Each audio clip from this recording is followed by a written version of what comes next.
Pada kesempatan kali ini, saya akan menjelaskan tentang kas bank, giro Bank Indonesia, dan giro wajib minimum. Next.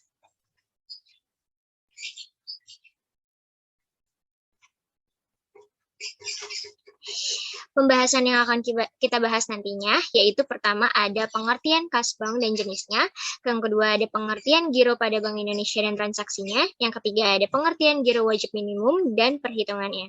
Next. Yang pertama, kita kenalan dulu dengan kas. Apa yang dimaksud dengan kas? Kas adalah mata uang kertas dan logam, baik dalam valuta rupiah maupun valuta asing yang masih berlaku sebagai alat pembayaran yang sah. Kas perlu diatur agar tidak terjadi kekurangan dalam memenuhi kewajiban bank dan tidak berlebihan. Kas yang berlebihan akan menimbulkan biaya opportunity. Oleh karena itu, agar bank bisa mengendalikan kas, perlu adanya informasi mengenai posisi atau saldo kas. Yang kedua itu ada petty cash. Apa yang dimaksud dengan petty cash? Petty cash adalah dana khusus yang disediakan untuk membayar pengeluaran-pengeluaran yang jumlahnya relatif kecil. Nah, pengeluaran-pengeluaran yang relatif kecil ini sebagian besar terjadi di internal bank dan perlu dibukukan tersendiri dalam rekening dana kas kecil. Pada dana kas kecil ini ada dua pencatatan, yaitu sistem dana tetap ya atau impress fund system adalah sistem pengelolaan kas kecil di mana pada saat pembentukan dana kas kecil, bank akan mencatat debit dana kas kecil dan selanjutnya pemakaian dana kas kecil tidak di jurnal. Yang kedua itu ada sistem dana berfluktuasi atau fluctuation system, yaitu sistem pengolahan kas kecil di mana pada saat pengisian kas kecil, bank akan mendebit dana kas kecil dan mengkredit rekening kas. Next.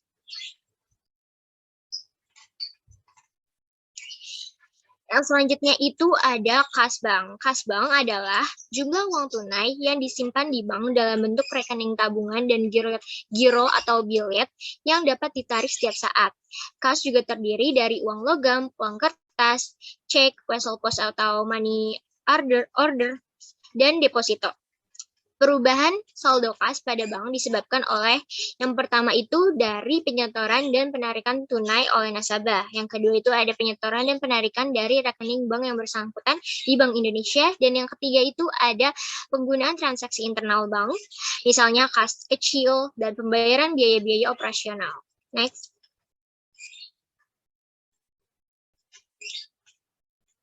Nah, berikut ini ada contoh soal dari kas kecil. Pada tanggal 4 Desember 2020, diserahkan selembar cek sebesar 2 juta untuk membentuk kas kecil. Pada tanggal 7 Desember 2020, dibeli tunai alat-alat tulis untuk kantor sebesar 96.000. Pada tanggal 18 Desember 2020, dibayar biaya angkut sebesar 275.000. Pada tanggal 19 Desember 2020, dibayar uang makan untuk para karyawan yang lembur sebesar 150.000. Pada tanggal 22 Desember 2020, dibeli tunai peralatan kantor secara tunai sebesar 70.000. Dan pada tanggal 28 Desember 2020 dilakukan pertanggungjawaban atas pengeluaran-pengeluaran menggunakan kas kecil dan pengisian kembali dana kas kecil. Next.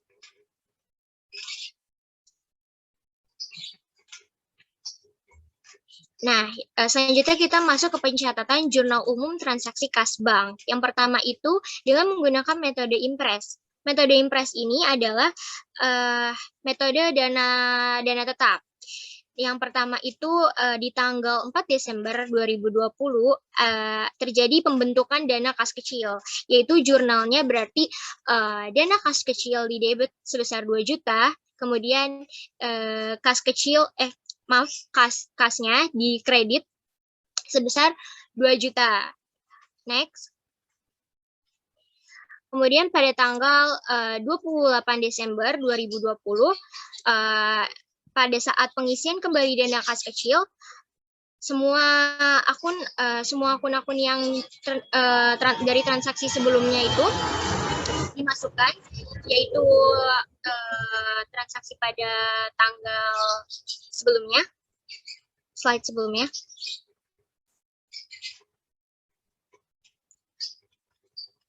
Lagi.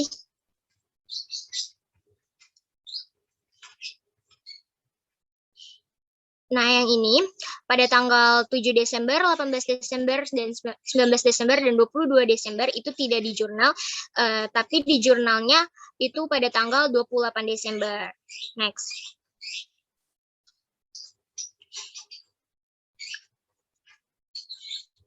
Jadi seperti ini jurnalnya. Jadi perlengkapan kantor di debit sebesar 96.000, biaya angkut di debit sebesar 275.000, uang makan di debit sebesar 150.000, dan peralatan kantor di debit sebesar 70.000. Sehingga kasnya dikredit sebesar 591.000. Ini hasil dari pertambahan perlengkapan kantor, biaya angkut, uang makan, dan peralatan kantor.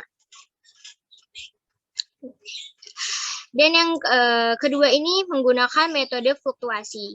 Jadi setiap transaksinya itu di jurnal. Yang pertama pada tanggal 4 Desember 2020, jurnalnya sama seperti dana tetap, yaitu dana kas kecil di debit sebesar 2 juta, lalu kreditnya kas di kredit sebesar 2 juta. Dan yang tanggal 7 Desember 2020 ini ada pembelian alat tulis kantor. Di debit perlengkapan kantornya di debit sebesar 96.000 dan dikreditkan kas kecilnya 96.000. Next.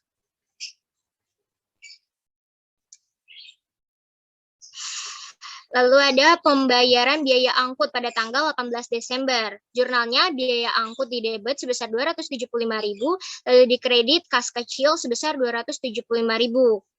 Di tanggal 19 Desember itu ada pembayaran uang makan lembur karyawan.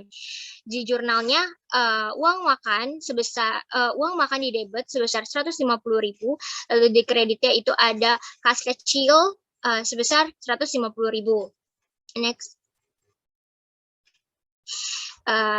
Di tanggal 22 Desember ada pembelian alat tulis kantor. Maka jurnalnya yaitu peralatan kantor di debit sebesar 70.000, lalu kas kecilnya dikreditkan sebesar 70.000. Ketika sedang pengisian kembali untuk metode fluktuasi, terserah kepada kasir. Kas kecil akan menambah jumlah dana kecilnya atau tidak. Artinya pada saat kasir menginginkan pengisiannya sebanyak 700.000, maka saldo dana kecilnya menjadi 2.109.000. Saldo ini tidak sama ketika saat pembentukan dana kas kecil sebesar 2 juta. Next. Selanjutnya kita akan membahas tentang Giro Bank Indonesia. Apa itu Giro Bank Indonesia? Giro Bank Indonesia adalah rekening giro milik bank umum atau komersial dalam valuta asing maupun valuta rupiah di Bank Indonesia. Nah, dana pada Giro Bank Indonesia adalah penyediaan likuiditas. Dengan Giro Bank Indonesia, bank dapat membiayai transaksi antar cabang maupun antar bank melalui penyelesaian clearing dan transfer. Pada setiap hari, saldo harus dapat memenuhi ketentuan Bank Indonesia mengenai giro wajib minimum. Transaksi giro Bank Indonesia lebih banyak berkaitan dengan transaksi clearing, pengambilan, atau pemindah bukuan. Next. Selanjutnya yaitu ada pencatatan jurnal umum transaksi giro Bank Indonesia. Nah, yang pertama ini ada pengambilan tunai. Pada tanggal 1 Desember 2020, Bank OCA Jakarta mengambil tunai dana di Bank Indonesia Jakarta sebesar 500.000. Nah, jurnalnya yaitu kas didebitkan sebesar 500 juta pada Giro Bank Indonesia dikredit sebesar 500 juta. Kas didebit karena Bank OCA mengambil tunai. Maka dari sisi Bank OCA-nya kasnya akan bertambah. Lalu giro Bank Indonesia-nya akan berkurang. Lalu yang kedua itu ada penyetoran tunai. Pada tanggal 3 Desember 2020, Bank OCA Jakarta menyetor tunai untuk giro di Bank Indonesia sebesar 300 juta. Di jurnalnya, di debit giro Bank Indonesia sebesar 300 juta, lalu di kreditnya ada kas sebesar 300 juta. Next.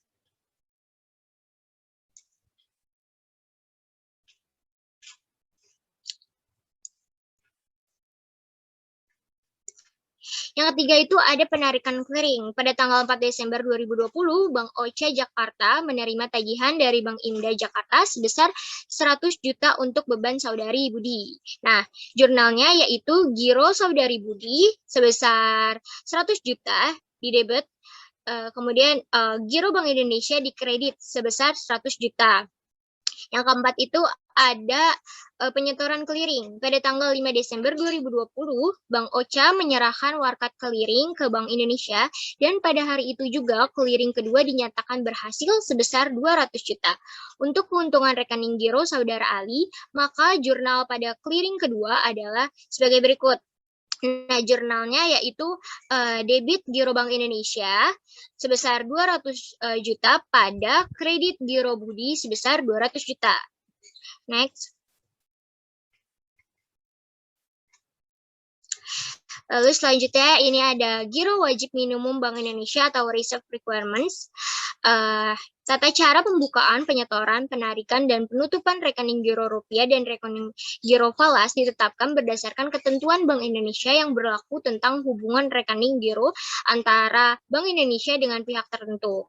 Nah, apa sih rekening giro Bank Indonesia? Rekening giro Bank Indonesia adalah rekening pihak eksternal tertentu di Bank Indonesia yang merupakan sarana bagi penata usahaan transaksi dari simpanan yang penarikannya dapat dilakukan setiap hari. Next.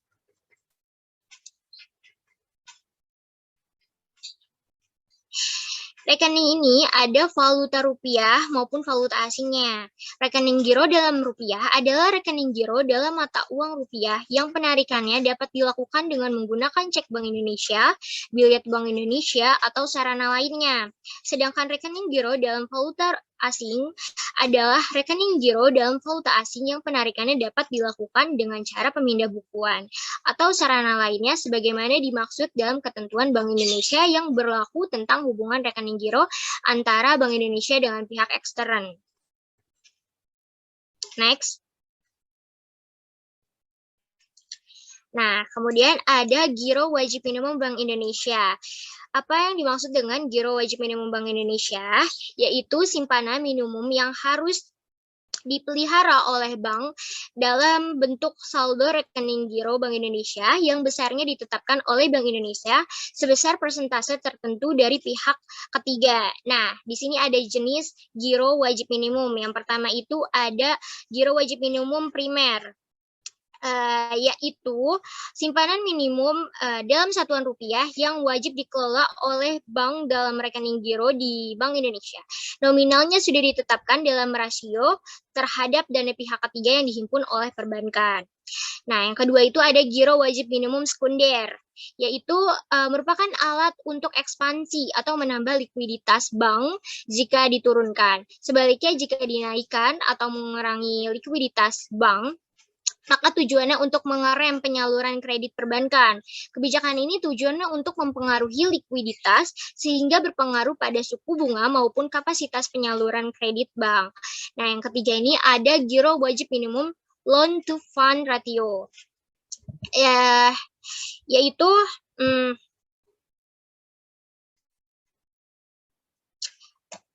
ya, boleh dilanjut.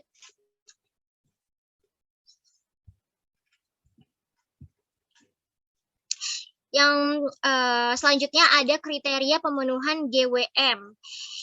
GWM dalam rupiah sebesar 5% dari DPK dalam rupiah. Bagi bank yang memiliki DPK dari 1 triliun sampai dengan 10 triliun, wajib memiliki tambahan GWM dalam rupiah sebesar 1% dari DPK dalam rupiah. Bagi bank yang memiliki DPK dari 10 triliun sampai dengan 50 triliun, wajib memiliki tambahan GWM dalam rupiah sebesar 2% dari DPK dalam rupiah. Bagi bank yang memiliki DPK di atas 50 triliun, wajib memiliki tambahan GWM dalam rupiah sebesar 3% dari DPK dalam rupiah. Next. Dan yang terakhir ada perhitungan giro wajib minimum. Giro wajib minimum sama dengan jumlah harian saldo rekening bank di Bank Indonesia tiap hari dalam satu masa laporan dibagi rata-rata harian jumlah DPK bank dalam satu masa laporan pada 2 masa laporan sebelumnya dikali 100%. Seperti itu. Next.